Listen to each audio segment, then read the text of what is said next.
السلام علیکم ورحمۃ اللہ وبرکاتہ نحمده ونصلی علی رسولہ الکریم اما بعد فاعوذ باللہ من الشیطان الرجیم بسم اللہ الرحمن الرحیم رب اشرح لی صدری ویسر لی امری واحلل عقدۃ من لسانی یفقہوا قولی ربنا زدنا علما آمین۔ اچھا جی، یہ ہم پڑھنے جا رہے ہیں بر الیتیم، اور بر الیتیم یتیم کے ساتھ نیکی کرنا، حسن سلوک کرنا۔ اور یہ ایک ایسا ٹاپک ہے جس کے بارے میں ہر انسان کو سوچنا چاہیے، کیونکہ یہ آسان ترین طریقہ ہے اللہ سبحانہ وتعالیٰ کی رحمت کو جوش دلانے کا۔ ہم میں سے بہت سارے لوگ پریشان ہیں اپنی حالات کی وجہ سے، اپنے بچوں کی وجہ سے، اپنی وجہ سے، اور ہمیں دل چاہتا ہے کہ اللہ تعالیٰ کی رحمت ہمارے اوپر ہو۔ تو کچھ آسان طریقے ہوتے ہیں اللہ تعالیٰ کی رحمت کو جوش میں دلانے والے۔ ان میں سے ایک یہ ہے کہ یتیم کے ساتھ نیکی کا معاملہ کیا جائے، اس کا خیال رکھا جائے۔ اور آپ دیکھیں گے کہ یتیم کے بارے میں اللہ سبحانہ وتعالیٰ نے بہت زیادہ بات کی ہے قرآن پاک میں۔ آپ کو پتہ ہونا چاہیے کہ مکی صورتوں میں یتیم کے بارے میں بہت بات ہوئی ہے، اور وہ پہلی صورتیں تھیں ڈائریکٹ ان کا جو ایڈریس جو لوگ ہو رہے تھے، وہ ایک ایسا معاشرہ تھا جس میں جو بھی کمزور ہوگا، یعنی کہ یتیم جو بھی کمزور تھا اس کا حق مارا جاتا تھا۔ ایسا وقت جس میں کوئی رول آف لا نہیں تھا، کسی بھی وقت کوئی قبیلہ جو بھی اسٹرانگ ہوتا تھا وہ کمزور والے کے اوپر حملہ کر کے اس کے آدمیوں کو مار کے، عورتوں کو غلام بنا کے، بچوں کو غلام بنا لیتا تھا۔ ایسے وقت میں جو غلام نہیں بھی تھے ان میں بھی جو کمزور لوگ ہوتے تھے ان کے حق مار لیے جاتے تھے، اسپیشلی یتیموں کے حق مار لیے جاتے تھے، ان کو وراثت سے محروم کر دیا جاتا تھا، ان کے ساتھ زیادتی کی جاتی تھی، زبردستی کی جاتی تھی۔ تو ایسے وقت میں اللہ سبحانہ وتعالیٰ نے یہ نہیں کہا کہ اللہ تعالیٰ انتظار کرتے کہ جب پورا دین کمپلیٹ ہو جائے، سارے احکام مکمل ہو جائیں تو پھر یتیم کے حق کی بات کرنی ہے۔ نو، ابھی کوئی رولز اتنے سیٹ نہیں ہوئے، اس کے باوجود اللہ سبحانہ وتعالیٰ نے یتامہ کی بات کی اور ان کے حقوق دینے کی بات کی، ان کے ساتھ جذباتی طور پر کیسا معاملہ کرنا ہے، ان کے ساتھ کیسے حسن سلوک کرنا ہے، اس کے بارے میں بات ہوئی۔ اب آپ کو جیسے پتا ہے کہ یتیم کون ہوتا ہے، وہ نابالغ بچہ جس کے والد فوت ہو گئے ہوں اور وہ خود اپنے آپ کو سنبھال نہ سکے، اپنا خیال نہ رکھ سکے، اپنے حقوق کی حفاظت نہ کر سکے، تو اس وقت معاشرہ اس کمزور کی حفاظت کا کیئر ٹیکر ہو جاتا ہے۔ معاشرے کی یہ ذمہ داری بن جاتی ہے کہ وہ ایسے افراد کی حفاظت کرے۔ جیسے آپ دیکھیں کہ اللہ سبحانہ تعالیٰ نے رسول اللہ صلی اللہ علیہ وسلم کے لیے بھی کہا ہے نا، الم یجدک یتیما فآوی ووجدک ضالا فہدی ووجدک عائلا فاغنی فاما الیتیم فلا تقہر، ہے نا؟ تو یعنی اللہ سبحانہ تعالیٰ نے رسول اللہ صلی اللہ علیہ وسلم کو یاد دلایا کہ کیا آپ یتیم نہیں تھے، اور آپ کو اللہ سبحانہ تعالیٰ آپ عائل نہیں تھے، آپ کے پاس پیسے کم نہیں تھے، اللہ تعالیٰ نے یتیم ہونے کے باوجود آپ کو ٹھکانہ دیا، اور آپ کے پاس مال نہیں تھا تو آپ کو مال دیا۔ تو اللہ تعالیٰ نے اپنا احسان یاد دلا کے پھر کیا کہا، فَأَمَّا الْيَتِيمَ فَلَا تَقْهَرْ، تو پھر جہاں تک یتیم کا تعلق ہے تو آپ نے ان کو نہیں جھڑکنا۔ اور جھڑکنے کا کیا مطلب ہے؟ یعنی جذباتی طور پر ان کو دھچکا نہیں پہنچانا کہ ان کو یہ لگے کہ ہمارا تو کوئی بھی نہیں ہے۔ جب آپ جھڑک دیتے ہیں نا کسی کو جو آلریڈی کمزور ہو، جو مسکین ہو، جو بے بس ہو، تو پھر اس کی پرسنالٹی کے اوپر جو سکار لگتا ہے وہ بڑا گہرا ہوتا ہے۔ تو اللہ سبحانہ وتعالیٰ نے قرآن پاک میں دو کمزوروں کے حقوق کی بہت بات کی ہے، ایک یتیم اور دوسرے عورتیں۔ تو یہ بہت ضروری ہے. ہو سکتا ہے کہ یتیم کبھی مالدار بھی ہو، لیکن اس کی جذباتی ضرورتوں کا خیال رکھنا بھی بہت ضروری ہوتا ہے. کہ وہ جذباتی طور پر اس کو محبت چاہیے ہوتی ہے، اس کو پروٹیکشن چاہیے ہوتی ہے، اس کو کنفرمیشن چاہیے ہوتی ہے کہ there are people around you who love you, who care for you. کیونکہ وہ ان کے پاس نہ پروٹیکشن ہوتی ہے، وہ ڈیفینس لیس ہوتے ہیں، کوئی بھی ان کو ڈیفینڈ کرنے والا نہیں ہوتا. تو جس معاشرے کے بارے میں بات، اب اس معاشرے میں اور ہمارے معاشرے میں کوئی فرق نہیں رہ گیا. وہ جہالت کے معاشرے کی ہم بات کریں، جب اسلام نہیں آیا تھا ان کے پاس اور وہ جاہل تھے، تو وہ کیا کرتے تھے؟ اللہ تعالیٰ کیا بتاتے ہیں کہ کلا بلا تکرمون الیتیم، کہ تم یتیموں کا اکرام نہیں کرتے، ان کو عزت نہیں دیتے، ان کی جذباتی ضرورتوں کو پورا نہیں کرتے، ان کو ہرٹ کرتے ہو ایموشنلی.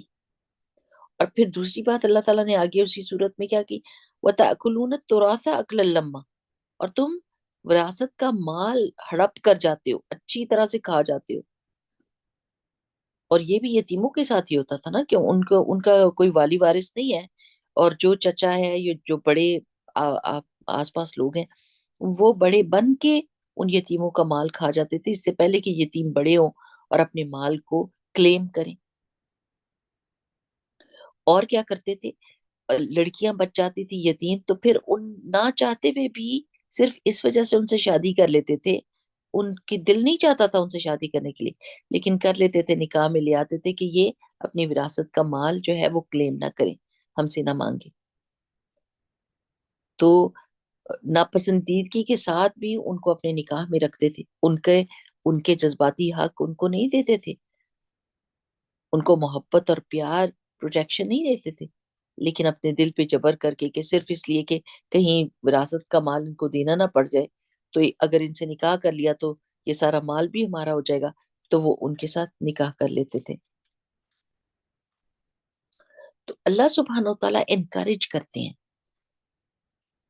اس چیز کے لیے کہ ہم کھڑے ہو جائیں اور ان کی حفاظت کریں. اب آپ مجھے بتائیں کہ وہ جہالت کا جو زمانہ تھا جس میں آپ کو بتا رہی ہوں کہ یہ کام ہوتے تھے، آج کل کے زمانے میں اور اس میں کیا فرق رہ گیا؟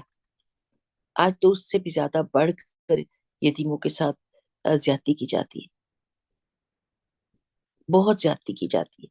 اور یتیم نہیں بھی ہے نا، عورت ہے نا، عورت کے ساتھ بھی بہت زیادتی کی جاتی ہے. بالکل ایسے لگنے لگ گیا کہ زمانہ جہالت کا زمانہ دوبارہ سے آ گیا. تو اللہ سبحانہ تعالیٰ ہمیشہ وہ لوگ جو کمزور ہوتے ہیں، اللہ سبحانہ تعالیٰ ان کا سہارا بن جاتا ہے اور ان کے حق میں بات کرتا ہے اور ذمہ لے لیتا ہے ان کا. اب آپ دیکھیں کہ کیسے اللہ سبحانہ تعالیٰ نے ہمیں ہر جگہ پہ قرآن پاک میں یہ کہا ہے کہ جس طرح نا سورہ دہر میں ہے کہ وہ کھانا کھلاتے ہیں ان کو جو مسکین ہے اور جو یتیم ہے. اور ایک اور جگہ پہ آتا ہے نا یسألونک ماذا ينفقون، کہ وہ پوچھتے ہیں آپ سے کہ کیا خرچ کریں. تو اللہ سبحانہ تعالیٰ نے کیا کہا کہ جو تم خرچ کرتے ہو اپنے والدین پر، اقربین پر اور یتامہ پر، ان پر خرچ کرو. تو اللہ سبحانہ تعالیٰ ان کا پروٹیکٹر بن جاتا ہے. حدیث کو دیکھتے ہیں نا، پہلے آیت ہے یہ، قال اللہ تعالی ارأیت الذی یکذب بالدین فذلک الذی یدعو الیتیم، کہ کیا تم نے دیکھا ہے اس شخص کو جو روز جزا کو یا جزا سزا کو جھٹلاتا ہے، تو یہی ہے جو یتیم کو دھکے دیتا ہے. یعنی یتیم کے ساتھ برا سلوک انسان کے دل کو سخت کر دیتا ہے، اور پھر وہ اس کو یہ بھی فکر نہیں رہتی کہ جزا اور سزا کا ایک دن آنے والا ہے، کہ جس دن پوچھ ہوگی اس چیز کی جو میں کام کر رہا ہوں.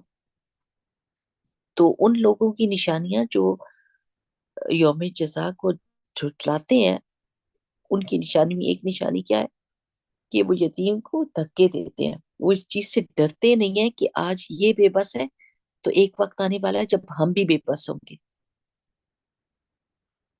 یعنی دنیا میں طاقت، اتھارٹی، پیسہ انسان کو متکبر بنا دیتا ہے. اور پھر وہ ڈرتا نہیں ہے کہ کسی کمزور کے اوپر ظلم کرے، ڈرتا نہیں ہے۔ کہ دیکھیں ہم لوگ، ہمارے دل کیسے تڑپتے ہیں ایک دم، اگر کسی کے ساتھ جاتی ہم کرتے تو کتنے دل میں پنچ ہوتی ہے، تکلیف ہوتی ہے، انسان کہتا ہے کس طرح اس کو میں کریکشن کروں کہ اس مشکل میں سے نکلوں، اس پریشانی میں سے نکلوں۔ ہم؟ تو لیکن جب دل سخت ہو جاتا ہے تو انسان اور ظلم اور زیادتی پہ ڈٹ جاتا ہے، اور وہ بچہ جو اس قابل ہے کہ آپ کا دل پسیج جائے، آپ اس سے محبت کریں، آپ اس کو گلے لگائے، آپ اس کے لیے روئیں، اس کی بے بسی بھی آپ کو، آپ کے دل کو نہیں ہلاتی، آپ کے دل کو نہیں رلاتی۔ تو پھر یہ وہ وقت آ گیا کہ جب دل سخت ہو گیا۔ آگے جا کے ہم یہ بھی دیکھیں گے کہ رسول اللہ صلی اللہ علیہ وسلم بتائیں گے کہ سخت دل کے کا علاج کیا۔ پہلی حدیث دیکھتے ہیں، عن سہل بن سعد عن النبی صلی اللہ علیہ وسلم قال، سہل بن سعد رضی اللہ تعالیٰ عنہ سے روایت ہے کہ وہ نبی کریم صلی اللہ علیہ وسلم سے روایت کرتے ہیں، قولا، آپ صلی اللہ علیہ وسلم نے فرمایا، انا وکافل الیتیم، میں اور یتیم کی کفالت کرنے والا، فی الجنتی، جنت میں، ہاکذا، اس طرح ہوں گے، وقال باصبعیہ سبابتی والوسطی، اور آپ صلی اللہ علیہ وسلم نے شہادت کی انگلی اور درمیانی انگلیوں کے اشارے سے بتایا۔ یہ جو سبابہ ہوتی ہے نا، یہ شہادت کی انگلی کو کہتے ہیں، اور عربی میں سبابہ کس کو کہتے ہیں؟ گالی دینے کو، کسی کو بلیم کرنے کے لیے عربی یہی انگلی اٹھاتے تھے، کسی کو بلیم کرنے کے لیے یا کسی کو برا بھلا کہنے کے لیے، تو اس لیے اس کو سبابہ کہتے ہیں۔ اینی ویز، شہادت کی انگلی اور درمیانی انگلی اگر آپ دیکھیں تو یہ بہت آرام سے ایک دوسرے کے قریب آ جاتی ہیں اور ان میں زیادہ فاصلہ بھی نہیں ہوتا، اور رسول اللہ صلی اللہ علیہ وسلم کی جو اشارے ہوتے تھے وہ بڑے پریسائز ہوتے تھے، بڑے ایزی ٹو انڈرسٹینڈ ہوتے تھے، کہ تم میرے اس طرح قریب ہوگے جنت میں جس طرح یہ دو انگلیاں قریب ہیں، اگر تم یتیم کی کفالت کرنے والے ہوگے تو، یتیم کی دیکھ بھال کرنے والے ہوگے تو۔ اور ہم سب کا دل کتنا چاہتا ہے نا کہ ہمارا گھر رسول اللہ صلی اللہ علیہ وسلم کے گھر کے قریب ہو، یا ہم سوچتے ہیں کہ یہ کیسا ہو سکتا ہے، جنت میں کیسے ہم، جیسے ایک صحابی نے بھی رضی اللہ عنہ، انہوں نے کہا تھا نا کہ یا رسول اللہ صلی اللہ علیہ وسلم، آپ تو جنت کے وہ اونچے درجے میں ہوگے اور ہم تو آپ تک نہیں پہنچ سکتے۔ تو خوشخبری کیا ہے حدیث کے تھرو، کیا پتا چلی، المرء مع من احب، جو جس سے محبت کرتا ہے وہ اس کے ساتھ ہی ہوگا۔ تو ہم سب کا یہ دل چاہتا ہے کہ ہم رسول اللہ صلی اللہ علیہ وسلم کے قریب ہوں، قیامت کے دن بھی ان کے قریب ہوں، اور جنت میں بھی ان کے قریب ہوں۔ اور یہ گول آپ کو کیسے حاصل ہو سکتا ہے؟ اس میں ایک طریقہ یہ ہے کہ آپ یتیم کی کفالت کرنے لگ جائیں۔ آپ یہ دیکھیں کہ ہمارے بچے جو ہوتے ہیں نا، کبھی بچوں کی ضدیں دیکھیں، ان کے پاس کتنے کپڑے بھرے ہوئے ہیں، کتنا کھانا ہے گھر کے اندر، کتنے کھلونے ہوں، کتنی رائڈز، کتنی چیزیں ہوں، وہ پھر بھی آپ سے ضد کر رہے ہوتے ہیں، ماما ہمیں یہ بھی چاہیے، ماما ہمیں وہ بھی چاہیے، ہمارے پاس یہ نہیں۔ آپ کہتے ہیں اللہ اللہ، اتنی بھری ہوئی چیزیں پھر بھی آپ کہہ رہے ہو کچھ نہیں، اور جب وہ ضد کر رہے ہوتے ہیں تو آپ اور لے دیتے ہیں ان کو، اور لے دیتے ہیں۔ اب آپ اس جگہ پر ایک یتیم بچے کو رکھ کر دیکھیں، وہ کس کے ساتھ یہ ضدیں کرے، اور وہ کیسے، اس کا بھی تو دل ہے نا، اس کے بھی شوق ہیں، وہ بھی ایک پورا انڈیویجول ہے، ایک انسان ہے، اور پھر آن ٹاپ آف دیٹ ایک بچہ ہے، اس کی بھی تو خواہشیں ہوتی ہوئے گی نا، لیکن اس کی خواہشیں پوری کرنے والا کوئی نہیں، تو آپ وہ بن جائیں، ہم؟ حسن سلوک کے مستحق ہوتے ہیں وہ بچے، اور آپ نے ان کو اسی طرح سوچنا ہوتا ہے جیسے آپ اپنے بچوں کے بارے میں سوچتے ہیں۔ اگر آپ ان کی کفالت کریں، ان کو ایموشنل سپورٹ بھی دیں، ان کو فائنینشیل سپورٹ بھی دیں، ان کو پروٹیکشن بھی دیں، آپ ان کے خیال رکھیں، تو پھر قیامت کے دن جیسے آپ اس دنیا میں ان کے ساتھ ساتھ ہیں، ان کے مشکل کے وقتوں میں، ایسے رسول اللہ صلی اللہ علیہ وسلم کے ساتھ ہوں گے آپ جنت میں۔ یہ آسان طریقہ ہے۔ عن ابی ہریرہ، ابو ہریرہ رضی اللہ تعالیٰ عنہ سے روایت ہے، ان رجلا شکا، کہ بے شک ایک شخص نے شکایت کی، الی رسول اللہ صلی اللہ علیہ وسلم، رسول اللہ صلی اللہ علیہ وسلم کی طرف، قسوۃ قلبہ، اپنے دل کی سختی کے بارے میں، کہ اس کو یہ شکایت تھی کہ میرا دل بہت سخت ہے، مجھے کسی سے ہمدردی نہیں ہوتی، کسی کا دکھ مجھے رلاتا نہیں، کوئی چیز مجھے دکھی نہیں کرتی، پریشان نہیں کرتی، ہے میرا دل سخت ہو گیا۔ فقال له، تو آپ صلی اللہ علیہ وسلم نے فرمایا اس کو، ان اردت ایلین قلبک، کیا اگر تو یہ چاہتا ہے کہ یلین، لین کا مطلب ہوتا ہے نرم ہونا، جیسے لینا نام رکھتے ہیں نا لوگ اپنی بچیوں کے، تو یہ اسی سے کہ یلینا، کہ نرم ہو جائے قلبو کا تیرا دل، تو کیا کر، فاطعم المسکین، تو کھانا کھلا مسکین کو، وامسح رأس الیتیم، اور مسا کر، ہاتھ پھیر یتیم کے سر کے اوپر۔ ہم؟ تو اب ایک تو یہ بات دیکھی کہ اس صحابی نے اس چیز کو محسوس کیا کہ میرا دل سخت ہو رہا ہے، یعنی یہ بھی ایک سوچنے کی بات ہے، کبھی ہم نے سوچا ہے کہ ہمارا دل سخت ہو رہا ہے، میرے دل کو کیا ہو رہا ہے؟ میں اتنے لوگوں کو مرے ہوئے دیکھتی ہوں، اتنی خبریں سنتی ہوں، اتنی پریشانیاں لوگوں کی سنتی ہوں، اور میرے کان پہ جوں بھی نہیں ریکھتی، مجھے کوئی فرق ہی نہیں پڑتا، میں ویسے کی ویسی پتھر کی پتھر ہوں، نہ آنکھ سے آنسو نکلے، نہ دل سے دعا نکلے، نہ ان کی مدد کے لیے ہلت جلت ہو کوئی، میں بس ویسی پتھر کی پتھر ہی ہوں۔ یہ فکر تو ہونی چاہیے نا، یہ بہت بڑی فکر ہے، کیوں؟ کیونکہ رسول اللہ صلی اللہ علیہ وسلم کی ایک اور حدیث میں پتہ چلتا ہے کہ دل کی سختی بدبختی کی علامت ہوتی ہے۔ بدبخت پتہ کیا ہوتا ہے؟ بیڈ لک والا بندہ، جس کی بری قسمت ہو۔ تو ہم نے تو پوری کوشش کرنی ہے کہ ہم بدبخت نہ ہو، ہم تو ہر وقت یہ دعا کرتے ہیں کہ اللہ تعالیٰ ہمیں خوش قسمت بنا، ہمیں سعید بنا، اس دنیا میں بھی اور آخرت میں بھی، ہمیں شقی نہیں بنانا اللہ تعالیٰ آپ نے۔ ہم دعائیں کرتے ہیں، اللہ تعالیٰ سے بھیک مانگتے ہیں، دلوں کی بہت فکر کرنی ہے، پورا قرآن از بیسڈ آن دل۔ قیامت کے دن سارے فیصلے دلوں کے اوپر ہوں گے۔ ظاہری اعمال بالکل ضروری چیز ہے، کیونکہ ظاہری اعمال آپ کے دل کی حالت کو کنفرم کرتے ہیں، لیکن بہت بڑے بڑے اعمال بھی لے کر جو گئے ہوں گے، ان کا فیصلہ دلوں کے اوپر ہوگا کہ دل کا کیا حال تھا جس وقت یہ نیکی کر رہے تھے۔ اگر دل ریاکاری چاہ رہا تھا تو زیرو ہو گیا سارا کام، اور اگر دل میں اخلاص تھا اور اللہ تعالیٰ کی محبت تھی تو ٹاپ کلاس بندہ بن گیا، چاہے کام بہت ہی چھوٹا تھا۔ 3 بندے، سخی، شہید اور عالم، مسلمان ہوں گے، بہت بڑے بڑے کام دنیا میں کیے ہوں گے، جنت میں جہنم میں چلے جائیں گے جنت کی بجائے۔ کیوں؟ کیونکہ ان کی نیتیں یہ تھیں کہ لوگ ہمیں سخی کہیں، لوگ ہمیں عالم کہیں، لوگ ہمیں بہادر کہیں، تو اللہ تعالیٰ کہے گا کہ تمہیں جو تم چاہتے تھے وہ تمہیں کہہ دیا گیا، تمہیں تمہارا بدلہ مل گیا، اور اب وہیں جاؤ جہاں تم ڈیزرو کرتے ہو جانا۔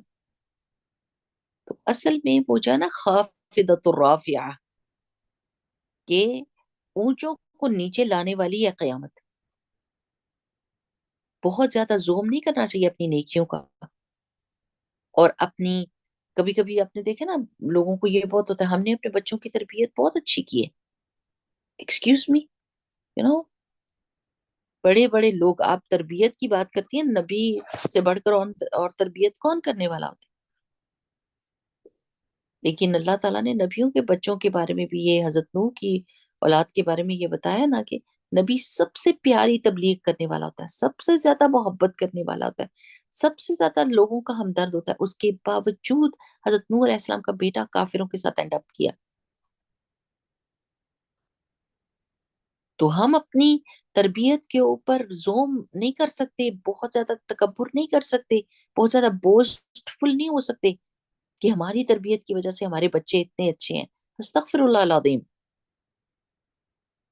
بچے اللہ کی رحمت کی وجہ سے ہی ہوتے ہیں. کوشش ہوتی ہے چھوٹی سی ہماری، ہم دلوں کو نہیں پکڑ سکتے، نہ باندھ سکتے ہیں، نہ ان کو سیدھی راہ دکھا سکتے ہیں. ہم تو خود اپنے لیے پریشان رہتے ہیں، ہم دوسروں کو کیا دکھائیں گے. کبھی بھی بوسٹ فل نہیں ہونا، تکبر نہیں کرنا، اور نہ یہ بات کہنی ہے کہ ہماری تربیت کی وجہ سے. استغفر اللہ العظیم. اسی وقت بچے ایسا کچھ دکھاتے ہیں کہ بندہ زمین بوس ہو جاتا ہے، ساری محل جو ہے نا وہ زمین پہ گر جاتے ہیں. استغفار کی کثرت کرنی چاہیے. تو دلوں کی بہت فکر کرنی ہے میری پیاری بہنوں. آپ دیکھیں کہ ہمارے دل کے اندر کون کون سی چیزیں بیٹھی ہوئی ہیں، اور ان کے لیے اللہ تعالیٰ سے معافی مانگے. یہ بہت آسان ہے کہنا کہ ہم تو کسی کی برائی اپنے دل میں نہیں رکھتے، لیکن اس کے باوجود تانے مارتے ہیں نا، اس کے باوجود لوگوں کی برائیاں کرتے ہیں، لوگوں کے سامنے ان کی بے عزتی کرتے ہیں. تو پھر اس کا مطلب ہے کہ دل کے اندر کوئی گند بلا ہے نا، جو نکل نکل کے زبان کے تھرو آ رہا ہے باہر. اگر دل پاک ہو، صاف ہو، تو زبان بھی صاف اور پاک ہی ہوگی نا. کیونکہ دل ہانڈیاں ہوتی ہیں اور زبانیں اس کے چمچے ہوتی ہیں. زبانیں ہانڈی میں سے نکال نکال کے لوگوں کو ٹیسٹ دے رہی ہوتی ہیں کہ دل کے اندر کیا پک رہا ہے. تو اگر ہماری عادتوں میں سے کچھ عادتیں ایسی ہیں جو لوگوں کو تکلیف دیتی ہیں، اذیت پہنچاتی ہیں، تو ان کی صفائی بہت ضروری ہے اس سے پہلے کہ موت کا وقت آئے. اور جو لوگ اپنے دل سے بے فکر اور بے پرواہ ہو جاتے ہیں، ان سے بڑی بڑی غلطیاں ہو جاتی ہیں. تو دلوں کی فکر کرنی ہے. آپ دیکھیں کہ یہاں پر وہ رجل جو تھا، وہ فکر کر رہا تھا کہ اللہ کے رسول صلی اللہ علیہ وسلم سے کہ میرا دل سخت ہو گیا. اور رسول اللہ صلی اللہ علیہ وسلم نے بھی دیکھی نا کیا چیز بتائی ہے. عبادت کی چیزیں تو بتاتے تھے رسول اللہ صلی اللہ علیہ وسلم، لیکن یہاں کیا بتا رہے ہیں کہ اگر تم نے دل کو نرم کرنا ہے تو تمہیں اپنے معاملات کو درست کرنا پڑے گا. اپنے معاملات کو درست کرنا پڑے گا.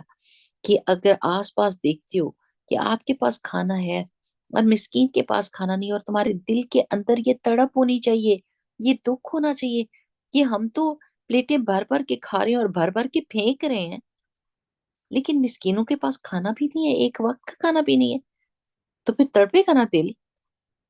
بندہ کہے گا کہ میں کیسے اتنا کچھ کھا سکتی ہوں جبکہ مجھے پتا ہے کہ اس وقت میں اتنے سارے مسکین، میں ان کا بھی خیال کروں گی.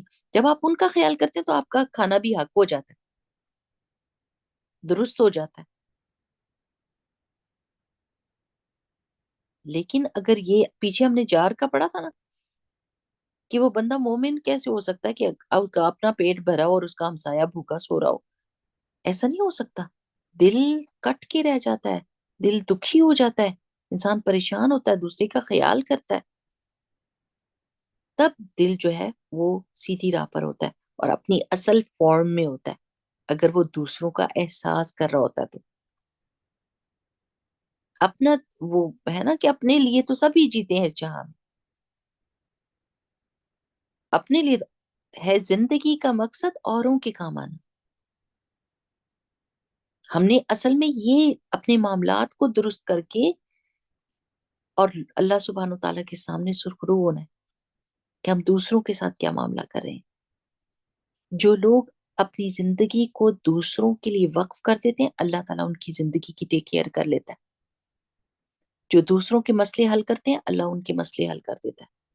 لیکن پرابلم یہ ہے کہ ہم ساری زندگی اپنے مسئلوں میں پھنسے رہتے ہیں اور ہم کہتے ہیں جب تک میرا مسئلہ نہیں حل ہوگا میں کسی اور کی مدد نہیں کر سکتی. اور یہ بہت بڑی بھول ہوتی ہے. اصل میں آپ کے ساتھ وعدہ کیا کیا گیا کہ اگر آپ لوگوں کی مدد کریں گے تو اللہ تعالیٰ آپ کی مدد میں ہوگا. اگر آپ لوگوں کا پردہ رکھیں گے اللہ تعالیٰ آپ کا پردہ رکھے گا۔ ہم ہماری ٹیچر کہا کرتی تھی کہ اگر آپ کے بچے کھانا نہیں نہ کھاتے اور آپ کو تنگ کرتے ہیں، آپ ان کے پیچھے پیچھے لے کے والے بھاگ رہے ہوتے، بیٹے کھا لو کھا لو کھا لو، جس سہیلی کے پاس بیٹھتے ہیں کہتے ہیں کھانا ہی نہیں کھاتی، کھانا ہی نہیں کھاتا، بڑا تنگ کرتا ہے، کوئی طریقہ بتائے نا۔ تو استاذہ کہتی ہیں دوسروں کے بچوں کو کھانا کھلانا شروع کر دیں۔ اگر آپ یہ چاہتے ہیں کہ آپ کا بچہ کھانا کھائے تو آپ دوسروں کے بچوں کو کھانا کھلانا، ہمسائے کے بچوں کو بلا لیں، کسی غریب کو بلا لیں، بٹھا دیں، اس کو کھانا دیں اور آپ کا بچہ بھی ساتھ بیٹھ کے کھا لے گا۔ ہمارا مسئلہ یہ ہے کہ ہم اپنے مسئلوں میں سے نکلتے نہیں، یہ نہیں سوچتے کہ اگر ہم دوسرے کے ساتھ بھلائی کریں گے تو اللہ تعالیٰ وہ بھلائی پلٹا کے ہماری طرف لے کر آئے گا۔ اگر ہم آسانیاں دینے والے ہیں تو اللہ تعالیٰ آسانی کو پلٹا کر ہماری طرف لے کر آئے گا۔ تو آئندہ سے اب آپ نے یہ ایک رول بنا لینا ہے کہ آپ نے یہ سوچنا ہے کہ میں لوگوں کے لیے کس طرح خیر کا سبب بن سکتی ہوں، ایون دو کہ میری زندگی میں بہت مشکلیں اور پریشانیاں ہیں، but this is the easiest way out. مشکلوں میں سے نکلنے کا طریقہ یہ ہے کہ میں دوسروں کی مدد کرنے لگ جاؤں، چاہے جس کیپیسٹی میں بھی کر سکتی ہوں، زبان سے کر سکتی ہوں، اپنے جسمانی طور پر مدد کے ذریعے کر سکتی ہوں، اچھے مشورے کی صورت میں کر سکتی ہوں، پیسے کی صورت میں کر سکتی ہوں، دلجوئی کی صورت میں کر سکتی ہوں، جو بھی کر سکتی ہوں۔ میں کیا کروں لوگوں کے لیے؟ جیسے نا کہ آپ دعا دیتے ہیں کسی کو تو فرشتہ پلٹ کے آپ کو وہی دعا دیتا ہے۔ ہم تو دعاؤں میں بھی بڑے بخیل ہیں، ہمارا دل نہیں چاہتا کہ کوئی بڑی دعا کسی کو دے دیں کہ ہائے کہیں یہ ہمارے سے آگے ہی نہ نکل جائے، اور یہ نہیں پتا کہ اگر آپ کسی کو بڑی دعا دیتے ہیں تو اس سے بڑی دعا آپ کو فرشتہ دے دیتا ہے، وہ آمین کہتا ہے آپ کے حق میں، اور وہی دعا آپ کو، اگر یہ ہمیں پتہ چل جائے نا ہم بڑے ویسے سیلفش ہیں، کبھی یہ حدیث بھی نہیں سنی ہوگی، اور اگر سن لی ہے تو پھر آپ اس کو پکا باندھ لیں اپنے پلو کے ساتھ کہ جب آپ کسی کو دعا دیتے ہیں تو فرشتہ آپ کے حق میں وہی دعا کرتا ہے اور آمین کہتا ہے، اور وہ معصوم ہوتا ہے، اس کی دعا ضرور بالضرور قبول ہوئے گی آپ کے حق میں۔ ہو سکتا ہے آپ کی دعا قبول ہو یا نہ ہو لیکن اس کی تو ضرور قبول ہوگی آپ کے حق میں، تو آپ تو پھر بہت اچھی اچھی دعائیں دیں کہ نہیں؟ صحیح بات ہے نا؟ کہ ہم تو پھر کہیں اللہ تمہارے بچوں کو یہ کرے، اللہ تمہارے رزق میں فراخی عطا فرمائے، اللہ سچے دل سے لوگوں کو دعائیں دینے لگ جائیں۔ عورتیں اس بارے میں بھی ڈرتی ہیں کہ ہائے دعائیں دینے لگیں گے تو لوگ کہیں گے تم بوڑھی ہو۔ عورتوں کی مینٹالٹی کا کیا کریں اب؟ نہیں، دعا آپ ینگ ہو کے بھی دعا دے سکتے ہیں اور بہت پیاری دعائیں دے سکتے ہیں، اور یہ سوچ کے دیں کہ اللہ سبحانہ وتعالیٰ ان دعاؤں کو ہمارے حق میں بھی کرے، اللہ سبحانہ وتعالیٰ، اور نہ بھی سوچیں گے تو فرشتہ تو کرے گا آپ کے لیے۔ تو اللہ تعالیٰ ہمیں یہ راستہ دکھا دیتا ہے کہ ہم اپنی مشکلوں کے حل کے لیے دوسروں کی مدد کے بیچ میں لگ جائیں۔ یہ ایک بہت بڑی مصیبت ہے دل کی سختی، کیونکہ وہ آپ کو خیر سے روکتی ہے۔ یہ جو آنکھ کا آنسو ہے نا، اللہ تعالیٰ کی نظر میں اس کی قیمت بہت بڑے بڑے ہیروں سے بہت زیادہ ہے۔ ایک جو آنسو آپ کا آنکھ سے ٹپکتا ہے، اپنے فلسطینی بہن بھائیوں کے لیے تڑپیں، ان کے لیے رو کے دعا کریں، تو وہ آنسو آپ کے لیے بہت قیمتی ہے، وہ آپ کے دل کو نرم کرنے والی چیز ہے، آپ کو ہمبل کرنے والی، عاجز کرنے والی چیز ہے کہ یا اللہ ہم کتنی نعمتوں میں پل رہے ہیں، ہم کس طرح امن کے بیچ میں اٹھتے ہیں، سوتے ہیں، جاگتے ہیں، باہر جاتے ہیں، سیر کرتے ہیں، کھانے خرید کے لے کر آتے ہیں، گروسریز کرتے ہیں، پارک میں جاتے ہیں، جدھر ہماری مرضی ہوتی ہے ہم چلے جاتے ہیں، کوئی روک ٹوک نہیں ہے۔ وہ تو اپنے کھانے کی دکان کے پاس یا اپنے کام پر بھی جا رہے ہوتے تو 10 دفعہ ان کو روکا جاتا تھا، اور ابھی ان کے ساتھ کیا حشر کیا جا رہا ہے، لیکن اتنے سال ان کو اس قدر تکلیف اور اذیت میں اور ان کو ہیوملیٹ کر کے رکھا ہے کہ واقعی ایسا ہی انقلاب آتا تو ہی وہ آزاد ہوتے تھے کہ اب ساری دنیا ان کو ریکگنائز کر رہی ہے، ان کی قربانیاں ضائع نہیں جائیں گی۔ تو آپ دیکھیں، آپ مقابلہ کریں، ہم ہر وقت روتے پیٹتے رہتے ہیں نا اپنے لیے، ہائے مجھے یہ حق نہیں دیتا، چھوٹی چھوٹی باتوں پہ پورا پورا دن رونے میں گزار دیتے ہیں. تو اپنے آپ کو ان کی جگہ پر رکھ کر دیکھیں کہ ان کی ایک پولیس میں وہ بھرتی کر لیتے ہیں نا، اپنے سارے بچوں کو بھرتی کرتے ہیں اپنی پولیس میں، یہ یہودی.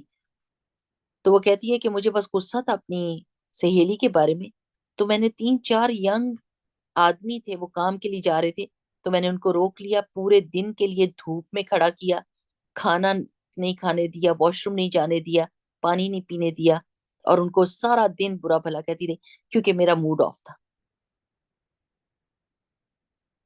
ہم؟ وہ اپنی جگہ سے ہل نہیں سکتے، وہ اپنی مرضی سے کھا نہیں سکتے، پی نہیں سکتے، جاب نہیں کر سکتے، چل پھر نہیں سکتے. اور ہم کتنی نعمتوں میں ہیں، کتنی نعمتوں میں ہیں ہم، اور پھر بھی ہمارا رونا نہیں ختم ہوتا. اور ہم اپنی چھوٹی مصیبتوں کو بڑے سے بڑا کر کے، اور ان کو جیسے غبارے میں ہوا بھری جاتی ہے تو سب بھر بھر کے بڑا کرتے ہیں، اور اس کو دیکھ دیکھ کر اور روتے ہیں. لیکن ہمیں یہ نہیں پتا کہ ہم سے اور بہت زیادہ لوگ ہیں جو بہت دکھ اور تکلیفوں میں پل رہے ہیں.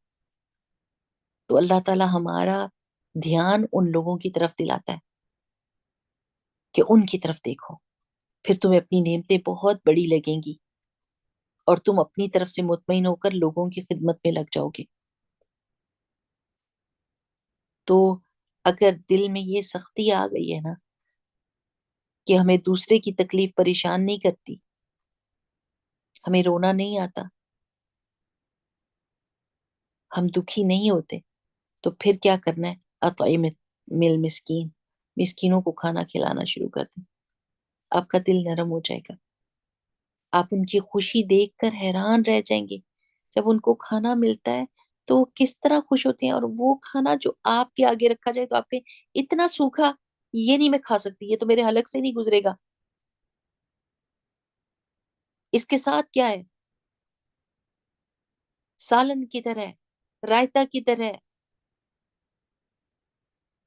ہم ہر چیز کو دیکھتے ہیں، ہماری ساری کورم پورا ہونا چاہیے. چاول ہو، نان ہو، رائتا ہو، سالن ہو، کباب ہو، یہ ساری چیزیں ہوں گی تو کھانا مزیدار ہے.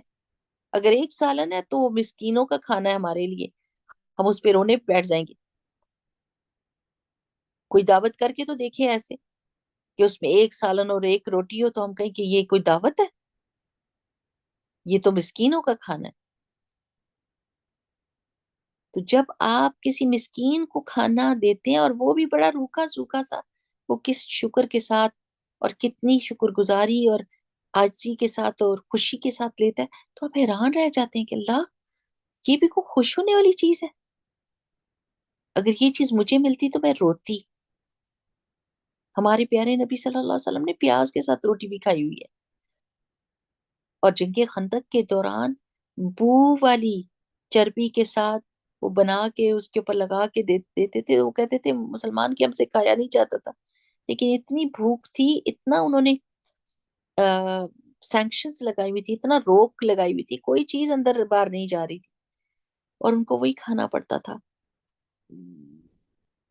تو جب آپ مسکینوں کو تھوڑا سا بھی کھانا دیتے ہیں نا، جو بہت ایسا ہوتا ہے جس کے اوپر کوئی کسی کا دل ہی نہ آئے، اور وہ اتنے شکر گزار ہوتے، تو آپ حیران ہو کے کہتے ہیں سبحان اللہ، اللہ یہ اس چیز سے اتنے خوش ہو رہے ہیں، اور میں اتنی چیزوں سے خوش نہیں ہوتی. تو آپ کا دل کیا ہوتا ہے؟ نرم ہو جاتا ہے، نرم ہو جاتا ہے، آپ عاجز ہو جاتے ہیں. اور دوسرا کیا کام ہے، کیا کرنا چاہیے؟ وَامْسَحْ رَأْسَ الْيَتِيمِ، مسکین کے، یہ یتیم کے سر پر ہاتھ پھیرو. اب یہ کس چیز کی علامت ہے؟ یہ جذباتی طور پر ایک یتیم کو سکون پہنچانے والی چیز ہے.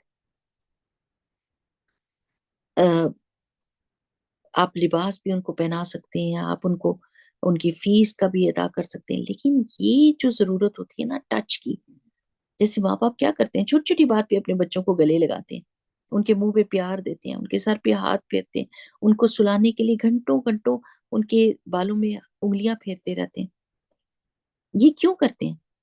اس لیے کہ یہ ایک بچے کی ضرورت ہوتی ہے، اس کو اس سے سکون ملتا ہے، اس کو اس سے پروٹیکشن فیل ہوتی ہے، اور اس کا کانفیڈینس بلڈ ہوتا ہے. تو یہ جو چیز ہے نا کہ اس کے سر پر ہاتھ پھیریں، تو پھر آپ کو بہت ساری چیزیں سمجھ آ جائیں گی کہ اس بچے کو کتنی جذباتی سپورٹ چاہیے. اور یہ بات دیکھیں کہ جب تک انسان اپنے لیے کام کرتا ہے نا، تو یہ ایک حیوانی بھی جذبہ ہے نا، حیوانوں میں بھی یہ جذبہ ہے نا کہ وہ اپنے لیے کام کرتے ہیں سارے، ہے نا، وہ سب کام اپنے لیے کرتے ہیں. تو انسان اس جذبے سے اٹھ کر اپنے آپ کو انسان شو کرتا ہے جب وہ دوسروں کے لیے کام کرتا ہے. خود کھائے گا تو وہ ایسے ہی ہے جیسے حیوان خود کھا رہے ہیں تو ہم بھی کھا رہے ہیں، وہ بھی اپنے لیے کام کریں، ہم بھی اپنے لیے کام کریں. لیکن انسان کب انسان بنتا ہے؟ جب وہ دوسرے کے لیے کوئی کام کرتا ہے. تو جو معاشرہ یتیموں کی ٹیک کیئر کرتا ہے وہ پرسکون رہتا ہے. کیونکہ اگر یتیموں کو سپورٹ نہ دی جائے تو پھر ان کے اندر جیلسی اور غصہ اور اس طرح کے جذبات پلتے ہیں اور کرائم ریٹ اوپر ہو جاتے ہیں. کیونکہ وہ لوگ جو محروم ہوتے ہیں وہ کہتے ہیں کہ ہمیں ہمارا حق نہیں مل رہا، تو پھر ہم چھین کے حق لے لیں گے، ہے نا. تو یہ باتیں بہت یاد رکھنے کی ہیں اور اپنے دلوں کی فکر کرنے کی بہت زیادہ ضرورت ہے.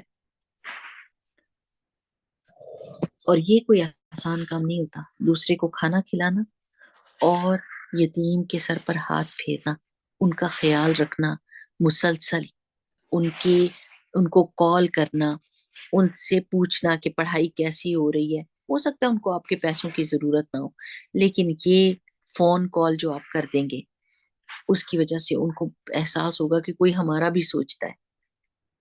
آپ فوراً یہ سوچیں کہ آپ کے خاندان میں کوئی ایسے بچے ہیں جو یتیم ہیں، اگر نہیں تو محلے میں ہیں، اگر نہیں تو آپ کی جان پہچان کے لوگوں میں ہیں، اگر نہیں تو اس دنیا میں بہت ساری آرگنائزیشن یتیموں کے لیے کام کر رہی ہے. اسلامک ریلیف کرتی ہے یتیموں کے لیے کام، بہت ساری اور آرگنائزیشنز ہیں. کہیں نہ کہیں سے پکڑ کے اور یتیم کی مدد کا ایک لگا دیں، اس کی فیس یا اس کی، کہتے ہیں نا کہ اگر آپ $30 دیتے ہیں یا اتنے پیسے دیتے ہیں تو ہم ایک آپ ایک یتیم کو اسپانسر کریں، تو آپ وہ اسپانسر کرنا شروع کر دیں. اور اللہ تعالیٰ سے ساتھ ساتھ میں دعا مانگیں کہ اللہ تعالیٰ، نہ میں اس بچے کو دیکھ سکتی ہوں، نہ میں اس کے پاس جا سکتی ہوں، لیکن میرا دل اس کے لیے تڑپتا ہے، اللہ اس کو سیدھے راستے پر رکھنا. تو اللہ تعالیٰ جیسے کہتے ہیں نا کہ خرابی کا سبب کیا ہوتا ہے کہ اللہ بلا تکرمون الیتیم، تم یتیموں کو اکرام نہیں دیتے، یتیموں کو عزت نہیں دیتے جو وہ ڈیزرو کرتے ہیں. تو اب سے ہم نے کیا کرنا ہے؟ ہم نے اپنے آس پاس دیکھنا ہے، غور فکر کرنا ہے اور ڈھونڈنے ہیں مسکین. Don't wait till they are going to come to you but you have to find them. آپ ڈھونڈیں کہاں سے آپ کو یتیم ملیں گے جن کے لیے، کیونکہ ہم نے اپنے دلوں کو نرم رکھنا ہے، ہم نے ان کی کیئر کرنی ہے، ہم نے ان کی حال احوال پوچھنے ہیں، ہم نے ان کے لیے چیزیں پرووائڈ کرنی ہیں، ان کے لیے آسانیاں کرنی ہیں. کیونکہ پھر جب وہ بڑے ہوں گے تو وہ لوگوں کے لیے آسانیاں پیدا کرنے والے ہوں گے آپ کی تھرو، یعنی وہ بچے آپ کے لیے صدقہ جاریہ بن جائیں گے. تو یہ بھی دیکھیں کہ اکثر و بیشتر کچھ ایسے بھی بچے معاشرے میں ہوتے ہیں جن کے باپ ان کو چھوڑ کے چلے جاتے ہیں، ہے نا، ہوتے ہیں، زندہ ہوتے ہیں، لیکن ایسے جیسے مرے ہوئے، بلکہ مرے ہوئے سے بھی برے ہو جاتے ہیں. کیونکہ جن بچوں کا باپ مر جاتا ہے ان کے لیے تو لوگ پھر سوچتے ہیں، لیکن جن لوگوں کا باپ زندہ ہوتا ہے وہ کہتے ہیں کہیں کر ہی رہا ہوگا نا، کہیں پر بھی ہوگا، کہیں نہ کسی طرح تو سپورٹ کر رہا ہوگا نا. تو وہ بالکل ہی یتیموں سے بھی گئے گزرے ہو جاتے ہیں کہ لوگ نہ تو ان کے لیے دل میں کوئی رحم فیل کرتے ہیں اور نہ ہی ان کی مدد کے لیے آگے بڑھتے ہیں. تو ایسے بچوں کے لیے بھی کوشش کرنی چاہیے اور ان کی مدد بھی کرنی چاہیے. یہ مدد کا جذبہ میری پیاری بہنوں ہمارے دلوں کو ٹھیک جگہ پر رکھے گا. ہمارا دل ویسا ہی ہوگا جیسے ایک انسان کا دل ہونا چاہیے. نہ تو یہ حیوان کا دل بنے گا اور نہ ایک مشینی دل بنے گا. یہ دونوں چیزیں ہم کو نہیں چاہیے. ہم کو انسان والا دل چاہیے جو اللہ تعالیٰ نے بنایا تھا, اور وہ دل محسوس کرنے والا ہوتا ہے. وہ دل فیلنگ سے, ایموشن سے آری نہیں ہوتا. اس کے اندر ایموشنز ہوتے ہیں. وہ دکھ والی چیز پہ دکھتا ہے, خوش ہونے والی چیز پہ خوش ہوتا ہے, پریشانی والی چیز پہ پریشان ہوتا ہے, عزم رکھتا ہے نیکی کا, برائی سے بچنے کے دل تمنا رکھتا ہے. تو ہم سب نے اپنے دلوں کو چیک کرنا ہے. کیا ہمارے دل کے اندر کچھ خواہشات ہیں؟ ڈھونڈے ذرا, پوچھیں اپنے دل سے, کیا خواہش ہے تمہاری؟ کیا وہ ساری خواہشات میری جان کے لیے ہیں؟ میرے گھر, میرے بچے, میں میرا دل مجھے میں پہ اکساتا ہے, تو پھر میرا دل سچا نہیں ہے, صحیح نہیں ہے, سخت ہے. کیونکہ اس دل میں دوسروں کی بھلائی کی تمنا بھی ہونی چاہیے. دوسروں کے دکھ اس کو تنگ کرنے چاہیے, ایسے کہ اس کو بھی تنگی ہو دوسروں کے دکھ دیکھ کے. اور دلوں کی نرمی کے لیے دعا بھی کیا کرے کہ اللہ تعالیٰ ہمیں اس قسوت القلب سے بچا, دلوں کی سختی سے بچا, اور ہمیں ایسے مواقع دے اللہ تعالیٰ. اور اس موقع میں نے پہلے آپ کو یہ چیز بتائی ہے کہ آپ ڈھونڈیں کہ آپ کے خاندان میں کوئی ایسے یتیم تو نہیں ہے. اگر ہیں تو ان کا پتہ کریں کہ وہ کیسے رہ رہے ہیں, کیسے گزارا کر رہے ہیں. یہ نہ ڈرے کہ وہ اگر ایک دفعہ ان کو دیا تو یہ پھر مانگنے ہی شروع ہو جائیں گے. نہیں, بلکہ ان سے کہیں میں آپ کے ساتھ ہوں, آپ مجھے بتائیں, جو میں کر سکی میں آپ کے لیے کروں گی. Don't be scared to say something which is going to give them strength. آپ کی یہ بات ہی ان کے لیے کافی ہو جائے گی کہ آپ کہیں گی کہ میں آپ کے ساتھ ہی کھڑی ہوں, جب بھی آپ کو کوئی ضرورت ہو آپ مجھے ضرور بتائیے گا. کیونکہ کبھی کبھی کوئی بات کر دیتا تو دوسرا کھڑا ہو جاتا ہے اپنے پیروں کے اوپر, لیکن کوئی بھی جذباتی طور پر اسٹرینتھ نہیں دے رہا ہوتا تو اگلا بندہ غموں کے اندر ڈوبا جاتا ہے. تو لوگوں سے پوچھیں, پتہ کریں, اور ان کو اپنی لسٹ کے اندر رکھیں کہ ان کی تو مدد ضرور ہی کرنی ہے. کیوں؟ کیونکہ میں نے جنت میں رسول اللہ صلی اللہ علیہ وسلم کے ساتھ ہونا. نیت بھی کریں نا, اللہ تعالیٰ سے وہ چیز مانگیں بھی کہ اللہ سبحانہ تعالیٰ یہ پریویلیج جو ہے نا یہ مجھے چاہیے جنت کے بیچ میں. کیونکہ اس دنیا میں ہم رسول اللہ صلی اللہ علیہ وسلم کے ساتھ نہیں رہے, لیکن کم از کم آخرت میں تو رہے نا. اور اس کے لیے آسان راستے ہیں. اللہ تعالیٰ ہم سب کے لیے آسانی کرے. یہ جو بھی آرگنائزیشنز کام کر رہی ہیں فلسطینی بچوں کے لیے بھی, ان کے بیچ میں اپنا حصہ ڈالیں, اپنے خاندان کے یتیموں کے بارے میں پوچھیں, جو مسکین لوگ ہیں ان کے لیے بندوبست کریں جتنا بھی کر سکتے ہیں. کیونکہ ہوتا ہی ہے کہ مسکین کے لیے جب آپ ایک دفعہ آسانی کرتے ہیں نا تو پھر وہ دوبارہ ایکسپیکٹ کرتا ہے اور آپ سے مانگتا ہے. تو ان کو ان کے پیروں پہ کھڑا کرتے ہیں. ان کو ایسا نہ کریں کہ وہ ساری زندگی مسکین ہی رہیں اور آپ سے بھیک ہی مانگتے رہیں, بلکہ کوئی ان کے لیے چھوٹا کاروبار کا بندوبست کرتے ہیں. ان سے کہیں آپ نے اپنے پیروں پہ کھڑا ہونا ہے, ایسے ہر وقت کوئی مدد نہیں کرتا, تو آپ سوچیں کہ آپ کیا کرنا چاہتے ہیں تو میں آپ کے لیے وہ مدد کر دوں گی. تھوڑی تھوڑی ویسے مدد کر کے, اور ایک ہی دفعہ ایسا کوئی کام کرتے ہیں جس کی وجہ سے وہ دینے والوں میں شمار ہونے لگ جائیں, بجائے اس کے کہ وہ ساری زندگی مانگتے رہیں. اور دوسروں کے لیے کام کرتے ہوئے اپنے لیے ڈرنا چھوڑ دیں, کیونکہ اللہ تعالیٰ آپ کا کیئر ٹیکر ہے. جب آپ لوگوں کی کیئر کر رہے ہوتے ہیں تو اللہ سبحانہ تعالیٰ is the one who takes care of you. And آپ تو مجبور ہیں, آپ کی تو لمیٹیشنز ہیں, اللہ کی تو کوئی لمیٹیشنز ہی کوئی نہیں. آپ تو کسی کی مدد کر رہے ہیں تو آپ ایک حد تک ہی کر سکتے ہیں نا. اللہ سبحانہ تعالیٰ کے لیے کوئی حد نہیں ہے. وہ جب آپ کی مدد کرنے پر آئے گا تو آپ کی دنیا اور آخرت جو ہے وہ سنور جائے گی. اور ہمیں اللہ تعالیٰ کی مدد چاہیے. ٹھیک ہے میری پیاری بہنوں, چلے آج کے لیے اتنا ہی کافی ہے. جی السلام علیکم ورحمۃ اللہ وبرکاتہ. بارک اللہ فیکم.